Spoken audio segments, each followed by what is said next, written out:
మాగంటి గోపీనాథ్ అంటే అందరికీ రెస్పెక్ట్. ఆయన అట్టాగే బతికాడు. మేము ఎప్పుడు బయటకు రాలేదు. నేను ఎడ్యుకేటెడ్, మంచి చెడు అన్ని, నేను ఎప్పుడు బయటకు రాలేదు. అతను చచ్చిపోవటం కాదు, సావే ఒక మిస్టరీ చేశారు. ఇది అంతా మరి కేటీఆర్ గారి వల్లే జరిగిందని నేను జవాబు ఆయనే చెప్పాలి నాకు.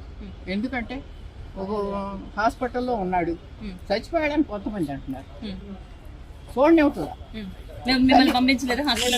పంపించలేదు. స్టాండర్డ్ గా ఆ తల్లి అన్న వదిన రాకూడదు లోపలికి, ఎక్కడికి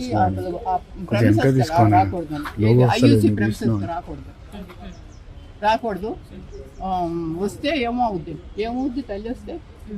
అసలు జబ్బు చేసిందే నాకు తెలియకుండా హాస్పిటల్కి తీసుకెళ్ళిందే నాకు తెలియదు. ఎవరో హాస్పిటల్ తెలిసిన ఆయన ఫోన్ చేసి బాబు వచ్చేసాడు అని పెద్ద బాబు ఏంటి గోపి ఇక్కడ ఏంటంటే వెళ్తే రానివరే లిఫ్ట్లో కోటిఆర్ ఉన్నారు, మేము కూడా ఆ లిఫ్ట్లో ఉంటాను. అయ్యో ఏం చెప్తాను, కొంచెం చూడండి ఇస్తాడేమోనని ఆశమ్మ ఏం చేయదు గందపల్లి